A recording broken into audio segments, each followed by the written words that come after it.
네, 하나님이 주시는 은혜와 평안이 있기를 주의 이름으로 축복합니다.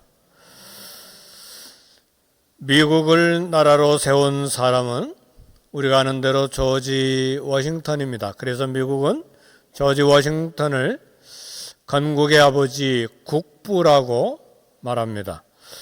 동부에 건설된 영국의 식민지가 13개가 있었는데 이 식민지 13개를 합쳐서 국가를 만들고 영국으로부터 독립하기 위해서 전쟁을 했습니다. 조지 워싱턴이 독립전쟁을 승리로 이끌고 미국의 초대 대통령이 됐고 또 연임까지 했습니다. 그래서 미국 국기 성조기를 보면 가로로 하얀 줄 빨간 줄 이렇게 13개, 처음 미국이 13개 줄을 통합해서 이렇게 국가로 독립선언을 했죠. 1776년에. 그래서 국기에도 식민지 13개 주가 나와 있습니다. 조지 워싱턴은 하나님에 대한 깊은 신앙인으로 그렇게 알려져 있습니다. 우리 대한민국 국부는 건국의 아버지는 누구를 꼽아야 되겠는가? 사람마다 생각이 다 다르지만 제 개인적인 생각은 초대 대통령 이승만이 당연히 우리 조국 한국의 국부가 돼야 된다, 그런 생각입니다. 최근에 건국 전쟁이 LA에서도 상영이 됐는데 이승만 대통령과 6.25 사변 한국 전쟁을 다룬 다큐멘터리 영화입니다. 8.15 해방과 6.25 전쟁을 거쳐서 한국이 여기까지 오는 데는 수많은 희생이 치러졌습니다. 이승만 대통령은 농지개혁을 이루고 한미 상호 방위 조약을 기적적으로 체결하는 데 성공을 했습니다. 생각해 보세요. 8.15 해방을 막고 6.25 사변이 거쳐서 아프리카의 가장 가난한 나라보다 더 가난한 나라하고 대제국인 미국이 상호 보호조약이라니요. 이건 그렇게 말이 안 되는 거예요. 그런데 어떻게 이승만 대통령이 미국과 한국과 상호 방위 조약을 맺었다는 건 이승만 대통령의 뛰어난 전략이기도 하면서 제 개인적인 생각은 하나님의 기적의 역사였습니다. 그렇지 않으면 도저히 그런 일이 일어날 수가 없는 거죠. 그래서 지난 수십 년 동안 미국이 기댈 언덕이 되어서 한국이 여기까지 오게 된 것입니다. 요즘 한국이 선진국이 돼서 미국도 한국이 서로 도움을 주고받는, 이제야 비로소 상호 보호 조약이 가능한 거죠. 이제야. 이해가 되십니까? 그래서 이 대통령 또 그 부인 호주 분이죠. 프란체스카, 굉장히 깊은 신앙인이었습니다. 이 대통령이 처음에는 장로교인이었지만 나중에 감리교회에 그렇게 다닌 걸로 알고 있습니다. 그 부인 프란체스카 여사는 물론 정동 감리교회를 다니기는 했는데 일화를 읽어보니까 새벽마다 일어나서 기도한 새벽기도의 여성이었습니다. 가난했던 한국을 세계 10위권에 기초를 놓은 분으로 평가를 합니다.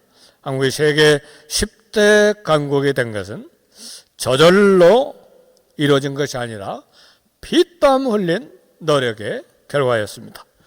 나라를 건국한 이승만 대통령과 수많은 사람들, 국민들의 열정, 그리고 특별히 한국 교회의 뜨거운 눈물의 기도의 결과였다, 그렇게 생각을 합니다.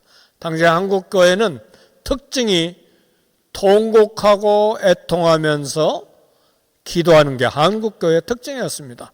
눈물로 기도했어요. 가난해서 눈물 흘리고, 남북과 이산이 돼서 가족들 생각하고 눈물 흘리고, 또 먹을 것 얻기 위해서 눈물로 기도한 한국 교회는 애통하는 교회요, 눈물의 참 기도가 특징이었습니다. 오늘날에는 눈물을 많이 잃어버린 교회인데, 우리 교회는 다시 이와 같은 눈물이 회복되어야 된다, 그렇게 생각합니다. 하나님의 나라도 저절로 주어지는 것이 아니라 성도들이 준비를 해야 되고, 땀 흘리는 기도와 땀 흘리는 열정으로 사랑하는 헌신이 있어야 합니다. 베드로후서 3장 12절에 보니까 하나님의 날이 임하기를 바라보고 간절히 사모하라고 했습니다. 오늘 저와 여러분들이 간절히 바라보고 사모하는 것이 무엇입니까? 이 땅에 영원히 미국 땅에서 잘 사는 것입니까? 아닙니다. 지상나라는 잠깐 있다가 가는 나라예요. 우리가 간절히 바라보고 사모해야 할 나라는 하늘나라입니다. 마태복음에 보니까 천국은 겨자씨같이 작지만 자라서 큰 나무가 되는 것과 같다고 했습니다. 천국은 가루에 갖다 넣어 전부 부풀게 하는 누룩과도 같다고 했습니다. 천국은 마치 밭에 감추인 보화와 같아서 자기 소유를 다 팔아서 그 밭을 삼으로 보화를 소유하는 것이 하나님의 나라요, 천국이라고 했습니다. 그리고 천국은 고기를 잡는 그물과 같아서 모든 사람들이 다 들어가는 것이 아니라 좋은 것은 그릇에 담고 못된 고기는 내버리는 그런 성격을 가진 것이 하나님의 나라라고 했어요. 그래서 하나님 나라 천국은 준비하는 자들은 선물로 받게 되지만 준비하지 못한 자는 빼앗기게 된다고 했습니다.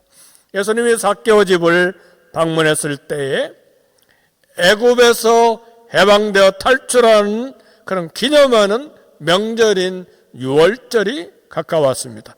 그래서 유월절 명절에 수많은 유대인들이, 순례자들이 예루살렘을 방문하고 이 명절 유월절을 지킬 때는 모두 다 우리 백성이 이집트에서 해방되고 독립하고 탈출한 것처럼 로마로부터 탈출하고 해방되는 것을 기대했습니다. 제자들과 청중 모두는 예수님이 로마로부터 독립시켜 줄 것을 기대했습니다. 예수님이 예루살렘에 가서 로마를 뒤집어 엎고 메시아 왕국을 건설해 줄 것을 기대했습니다. 더구나 지금 예수님은 삭개오 집인 여리고성에 가까이 있었어요. 여리고성에서 예루살렘까지는 17마일, 27km밖에 되지 아니하는 가까운 거리에 있었어요. 그래서 삭개오 집에서 말씀을 듣는 사람들이 당장에 메시아 왕국 천국이 이루어질 것으로 오해를 했습니다. 따라서 예수님은 이 오해를 바로잡기 위해 열 문화의 비유로 말씀하셨어요. 열 문화 비유는 예수님의 천국은 이스라엘 한민족의 나라만, 한 나라만 정치적으로 해방되는 것이 아니다예요. 열 문화의 비유입니다. 하나님 나라 완성은 그리고 당장에 예루살렘에 들어간다고 일어나는 것이 아니다.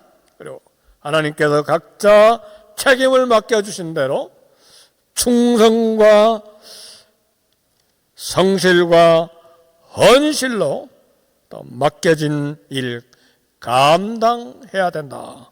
이것이 오늘 열문화를 통해서 우리 예수님이 우리에게 주시는 교훈입니다. 회개한 삭개오처럼 천국이 임할 때까지 소유와 모든 자신의 시간과 그리고 삶을 나누면서 맡겨진 책임을 다해야 된다는 것입니다. 그래서 우리 천국은 직분을 감당하고 전도하고 선교하고 수고하고 헌신으로 점점 확장되되 겨자씨가 심겨져서 나무가 되어 점점 자라는 것처럼 가루 속에 넣어 부풀게 된 참 그런 누룩처럼 점점 자라게 돼서 마침내 완성되는 것이 하나님의 나라다. 이렇게 우리 주님이 말씀하셨습니다.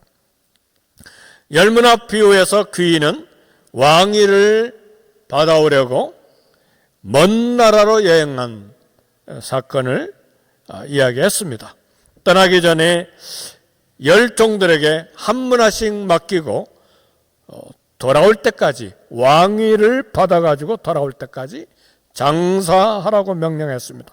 한 문화는 한 3개월치 정도 되는 월급인데 그러나 그 액수가 얼마든지 그 중요한 것이 아니고 각각 한 문화씩 10명에게 맡겨주면서 종들이 최선을 다해서 지혜를 다해서 장사해야 된다는 말씀입니다.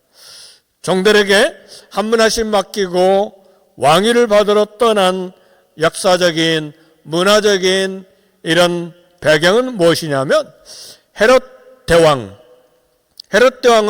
예수님을 죽이려고 했던 그 헤롯입니다.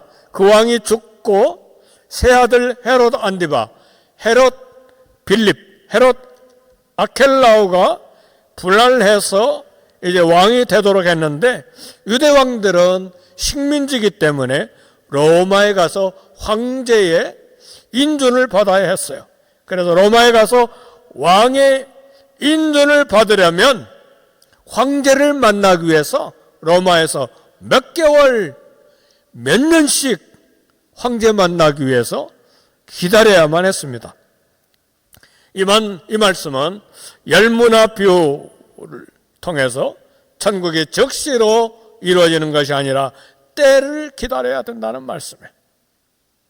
열문화를 맡기고 왕위를 얻으러 떠난 귀인은 우리 예수님을 가리키는 것입니다. 먼저 예수님이 십자가에 죽으시고 교회를 세워 복음을 전파하고 영혼을 건지며 그리고 주님 재림하시고 사탄 나라를 심판하신 후에 그제야 천국이 온전히 완성되는 것입니다. 주님은 오늘 또 우리에게 맡긴 한 문화로 장사하라고 명령하십니다. 문화라고 하니까 모두 다 돈으로 생각하는데 여기 문화는 우리에게 맡겨진 직분, 우리에게 맡겨진 사명, 우리에게 있는 시간, 우리에게 있는 물질, 우리에게 있는 재능, 후천적으로 습득한 기능, 또 우리의 인생, 이런 모든 삶을 통해서 최선을 다해서 장사하라는 말이에요. 일하라는 말이에요. 우리는 한 문화씩 받은 천국의 은혜와 축복을 받은 장사꾼들입니다. 마가복음 16장 15절에 보니까 너희는 온 천하에 다니며 만민에게 복음을 전파하라 그랬습니다. 받은 문화로 장사할 장소는 온 천하 만민이고 그리고 복음 전파로 장사하고 일하라는 말이에요. 요한복음 20장 21절에는 아버지께서 나를 보내신 같이 나도 너희를 보내노라. 마태복음 28장 18절 20절에서는 하늘과 땅의 모든 권세를 내게 주셨으니 그러므로 너희는 가서 모든 족속으로 제자를 삼아 아버지와 아들과 성령의 이름으로 세례를 주고 내가 너에게 분부한 모든 것을 가르쳐 지키게 하라. 이것이 복음 전파하는 것이 문화를 가지고 장사하라는 하나님의 우리 주님의 명령입니다. 복음을 들은 사람들은 복음을 말과 행동으로, 선한 행동으로 전파해야 되는 것입니다. 모든 사랑과 용서의 성품을 가지고 이웃이 복음을 받도록 섬기는 사역을 감당하라는 말씀입니다. 그래서 우리 모든 성도들은 맡겨진 직책과 재능과 물질을 가지고 복음을 장사해야 되는 것입니다. 마태복음에는 달란트 비유가 나오는데 어떤 사람은 5달란트, 어떤 사람은 2달란트, 어떤 사람은 1달란트를 받았다고 그랬어요. 근데 이 마태복음에 나오는 달란트 비유는 약간 불편해요. 저도 불편해요. 왜냐하면 저는 늘 1달란트 받은 자밖에 안 돼. 저는 그런 생각을 하거든요. 누구는 5달란트 받았는데 왜 나는 1달란트밖에 안 될까? 그런 생각을 가끔 하거든요. 근데 사실은 그 달란트도요, 돈으로 환산하면 금 1달란트는 34kg이기 때문에 어마어마한 것이죠. 그러나 달란트 비유도 사실은 돈 액수가 중요한 것이 아니고 장사해서 이익을 남기라는 말씀입니다. 그런데 우리가 약간 불편한 것은 누구는 5달란트 주시고 누구는 2달란트 주시고 누구는 1달란트 주셨는가, 그런 것에 대한 생각이 좀 들기도 한데, 그러나 오늘 누가복음 본문에는 10종들에게 각자 한 문화씩 공평하게 주어졌기 때문에 우리는 불평등, 또 소외감, 아니면 모자람, 그런 거 생각하지 아니하고 불평 없이 책임을 우리 모두가 다 감당해야 된다는 말이에요.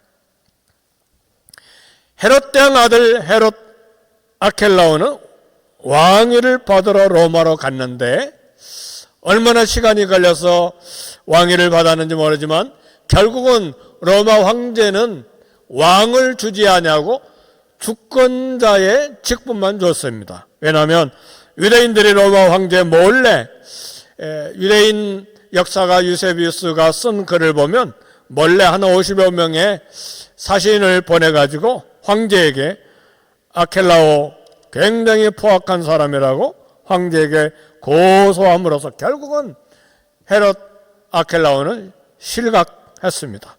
근데 동일하게 오늘 비유에 보면 유대인들은 예수님을 반대했어요.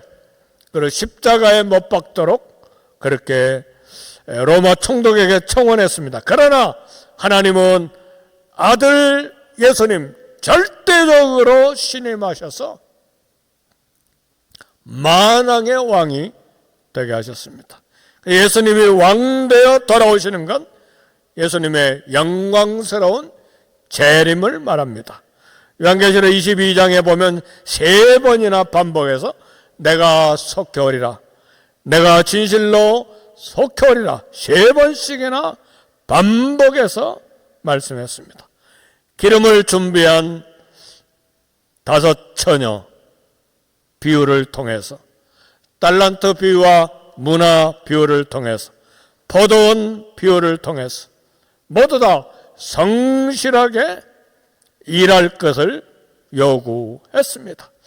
만왕의 왕 되어 심판권 가지고 오시는 예수님은 장사에 대해서 결산하시겠다고 했어요. 우리가 가진 모든 은사와 시간과 그리고 모든 기회와 그리고 모든 지식과 그리고 받은 복음의 은혜, 이런 모든 것들을 다 가지고 어떻게 주님께 충성 봉사했는지 결산하시겠다는 말씀입니다. 그리고 왕이 되어 돌아온 귀인은 이윤을 남긴 종들에게 각각 상을 베풀었는데 오늘 말씀 보니까 10문화를 남긴 종에게는 10거울의 권세, 5문화를 남긴 종에게는 5거울의 권세, 통치권을 주겠다는 말씀이에요. 사랑하는 성도 여러분, 10문화를 남기면, 예를 들면 미국으로 치면 로스앤젤레스, 글렌데일, 파사디나, 또 오렌지 카운티에 있는 라미라다, 토렌스, 이렇게 한 10개 고울을 주시겠다는 거예요. 또 5거울은 샌프란시스코, 세크라멘토 이렇게 5개 주시겠다. 그러니까 하나님께서 주시겠다고 하는 이 고을은 보통이 아니에요. 왕된 주인이 두 동을 칭찬하시고 각각 수관대로 고을 통치권을 위임하시겠다고 하는 말씀이에요. 영광 중에 우리 주님이 왕으로 오셔서 충성의 정도에 따라서 상을 주시겠다고 하는 말씀이에요. 지극히 작은 일에 충성했을 때 새하늘과 새 땅에서 놀라운 상을 받을 거라는 말씀이에요. 새하늘과 새 땅에서 더 큰 봉사할 수 있는 기회를 주시겠다는 말씀이에요. 어떤 사람들은 성도들이 천국에서 받을 상이 다 똑같다고 주장하는데 성경은 그렇게 말하지 않습니다. 주님은 성도들이 받는 상이 각각 다르다고 합니다. 마태복음 16장 28절에 보니까 인자가 아버지의 영광으로 그 천사들과 함께 오리니 그때 각 사람의 행한 대로 갚으리라. 고린도전서 3장 8절에도 각각 자기의 일하는 대로 자기의 상을 받으리라. 계시록 22장 12절 보라 내가 속히 오리니 내가 줄 상이 내게 있어 각 사람에게 그가 행한 대로 갚아주리라. 사랑하는 성도 여러분,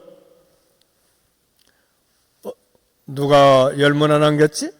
누가 5문화 남겼지?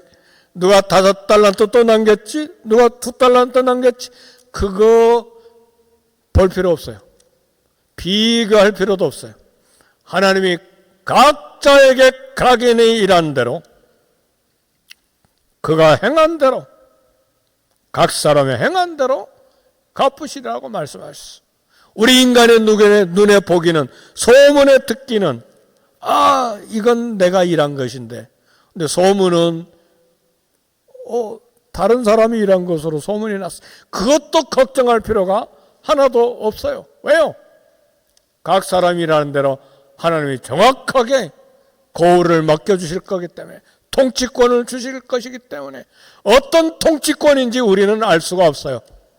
이 우주에 별이 수천억 개, 천억 개가 넘는, 수천억 개가 넘는 은하수가, 그런 은하수가 수천억 개 있다니까요.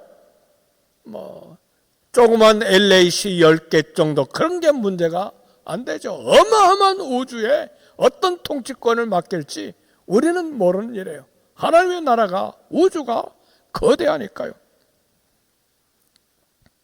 많이 심는 자는 많이 거둘 것이고 적게 심는 자는 적게 거두는 것이 법칙입니다. 그러나 중요한 건 이 땅에 충성한 대로 각각 다르게 상을 받게 될 것입니다. 예수님 믿고 하나님의 자녀가 되면 영생과 구원은 차별 없이 누구나 다 똑같이 받아요. 그러나 전심을 다해 충성한 자와 겨우 신앙을 유지한 자와의 상이 다릅니다. 공의로운 하나님은 각각 행한 대로 칭찬과 상급을 다르게 주시는 것입니다. 우리는 교회를 섬기고 주님을 사랑하는 모든 일에 그러므로 전심으로 최선을 다해야 됩니다. 사랑하고 용서하는 일과 시간을 들이고 물질을 희생하는 일 모두 다 하늘에 상이 있어요. 우리 주님은 말씀하시기를 냉수 한 그릇 대접하는 것도 결코, 우리 주님이 그런 단어를 쓰셨어요. 결코 상을 잃지 아니하리라. 그러나 한 종은 받은 한 문화 수건으로 싸 보관하다 그대로 드렸는데 왕은 그 종을 악하다 심판하시고 한 문화 있는 것조차도 빼앗아 버리셨다고 했어. 그 종은 게으른 종이요 천국에서 받을 영광 상급 관심 없었어요. 사랑하는 성도 여러분, 마음이 상해서 나 안 해, 그런 이야기 하지 마세요. 사람에게는 화풀이 했는지는 모르지만 하나님은 하나님이 받으실 놀라운 충성과 봉사가 따로 있는 거예요. 아멘입니까? 천국의 하늘 영광 확신이 없었기 때문에 이 한 종은 시간의 헌신에 실패했고 몸 헌신에 실패했고 물질 헌신에 실패한 것입니다. 믿음의 눈을 들어 하나님 나라 영광을 목표한 삶을 살기를 결단해야 됩니다. 지금도 천국 소망하면 비록 가난해도 최선을 다해서 우리 시간과 몸과 우리의 은사와 우리의 기능과 지식과 물질 봉사를 할 수 있어요.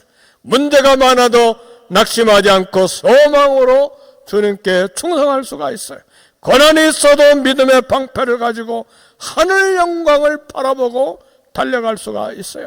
한문화 비유, 달란트 비유, 주님이 원하시는 것은 많은 이득이 아니에요. 10문화를 남겼어도 5달란트를 남겼어도 착하고 충성된 종아, 내가 지극히 작은 일에 충성하였으니, 똑같이 말씀해요. 지극히 작은 일에 충성했다고 말씀했어요. 왕이신 주님이 원하시는 것은 정직하고 성실한 섬김의 자세입니다. 하나님 우리에게 많은 것 요구하시는 것이 아니라 전심을 들인 진실한 섬김과 충성입니다. 주님이 천국을 우리에게 주시기 위해서 치르신 대가는 목숨이에요. 피와 몸을 찢기시는 목숨을 우리에게 주셨어요. 하늘의 왕이심에도 불구하고 이 땅에 종으로 오셔서 저와 여러분들에게 헌신하셨어요. 우리가 하나님을 위해 헌신하신 것이 아니라 목자 되신 주님이 선한 목자는 양을 위하여 목숨을 버리노라. 우리가 헌신한 것이 아니라 주님이 우리를 위해 헌신하셨어요. 천국은 우연하게 임하는 것이 아니라 준비한 자에게 주어지는 것입니다. 시편 101편 6절에 보니까 내 눈이 이 땅에 충성된 자를 살펴 나와 함께 거하게 하리니 온전한 길에 행하는 자가 나를 수종들리라. 누가 이 땅에서도 하나님을 수종드는 자가 될 것인가? 누가 하늘나라에 가서도 하나님 수종드는 자가 될 것인가? 이 땅에 충성된 자를 살펴 나와 함께 거하게 하리니 그렇게 온전한 길에 행하는 자가 나를 수종들리라. 그러니까 많은 세월을 살았던 젊은 세대이든 연세가 황혼에 있든 상관없이 내게 주신 조건과 여건에서 하나님 앞에 충성할 때에 하나님이 그것을 보시고 상을 주신다는 말이에요. 얼마나 소망스럽습니까? 좋은 어머니들 두신 우리 성도님들이 몇 분 계세요. 99세에도 소천하시고 지금 99세 되신 분들도 있고 다 기도 많이 하신 분들로 제가 기억하고 이야기를 들었어요. 걸어갈 힘이 없으면 밤낮으로 무릎 꿇고 하나님 앞에 중보기도 하는 거, 그것도 상이 있어요. 믿으십니까? 아멘. 기도보다 더 위대한 충성이 어디가 있습니까? 사랑하는 성도 여러분, LA에서 가까운 산타모니카 말리부가 있는데, 말리부에 가면 높은 푸른 언덕 위에 페퍼다인 대학교가 있어요. 미션스쿨이에요. 크리스찬 대학입니다. 어느 날 졸업식 날, 그때 졸업한 학생들이 한 100명 정도가 됐는데 학사학위를 받는데 졸업자 평균이 거의 40살, 40세가 육박했는데 졸업자 가운데 67살 할머니가 있었어요. 67살 할머니, 자녀가 10명이고 손자 손녀가 27명인데 할머니가 이 페퍼다인 대학에서 학사학위를 받으려고 단에 올라가자 막 참석한 사람들 막 환호성이 터졌는데 저 굉장히 이 이야기를 읽고는 도전을 받았어요. 내가 지금 6학년 7반인데 나도 그 대학에 가서 공부할까? 그런 생각이 들었어요. 근데 막 환호성이 터져 나오는데 어머니 드디어 해냈어요. 할머니 잘하셨어요. 성공했어요. 결혼식 끝나고 할머니가 자기 교회 목사님 손을 꽉 잡고 눈물을 흘리면서 고백하는 말이, 목사님, 내게만이 믿음으로 격려해 주시 않았더라면 내가 중간에 포기했을 거예요. 하나님이 내가 좌절할 때마다 내게 세임 주지 않으셨더라면 나는 포기했을 거예요. 사랑하는 성도 여러분, 저와 여러분 모두는 천국 경기장을 달려가는 러너들의 경주자, 달리기 선수들이에요. 히브리서는 우리에게 구름같이 둘러싼 수많은 관객들이 있다고 말합니다. 그 관객들이 누굽니까? 허다한 증인들이 누굽니까? 아브라함과 모세와 다윗과 사무엘과 다니엘과 빌리그람 목사님과 무디 목사님과 주기철 목사님, 한경재 목사님, 우리 기도의 어머니들 모두 다 우리가 달려갈 때 보고 있는 증인들이에요. 허다한 증인들이 있어요. 누구보다도 수많은 천사들과 함께 우리 예수님이 지켜보고 계세요. 우리가 잘 달리도록 생명의 피를 흘려주시고 영생을 주시고 구원을 주신 예수님도 관중석에 앉아서 들여다보고 계세요. 아직 살아서 달려가고 있는 저와 여러분들을 보고 계시는 거예요. 그래서 우리는 히브리서 기자는 말합니다. 믿음의 주요 온전케 하신 이인 예수를 바라보자. 하여튼 걸어갈 수 있고 호흡할 수 있고 아직도 말할 수 있는 혀에 기능이 있고 들을 수 있다면 하나님께 헌신하세요. 언젠가는 점점 귀가 멀어서 듣지 못할 때가 와요. 언젠가는 점점 시력이 약해져서 앞을 보지 못할 때가 와요. 어떤 때는 걸어가지 못하고 휠체어를 타야 될 때가 와요. 그러기 전에 우리가 보고 듣고 말할 수 있고 걸을 수 있다면 하나님 앞에 충성하세요. 주님의 일에는 은퇴가 없어요. 모든 직책에는 정년이 있지만 하나님 섬기는 일에는 은퇴가 없습니다. 누가 주님께 전심을 들여 충성함으로 하늘의 상을 받을 수 있습니까? 예수님의 십자가 죽음의 은혜에 감격한 자만이 주님께 충성합니다. 주님을 뜨겁게 사랑하는 심장을 가진 사람만이 주님을 위해 온 마음을 다해 충성하는 거예요. 사랑이 가슴에 가득한 사람만이 사람을 사랑하고 주님을 사랑하고 교회를 사랑합니다. 남은 생에 달려갈 길이 얼마 남지 않았어요. 그런데도 아직 볼 수 있고 들을 수 있고 말할 수 있고 걸을 수 있다면 예수님을 사랑하는 심장으로 복음 전파하고 성령 충만으로 충성을 다할 수 있기를 주의 이름으로 축복합니다. 우리 다 같이 말씀 생각하시고 통성으로 기도하겠습니다.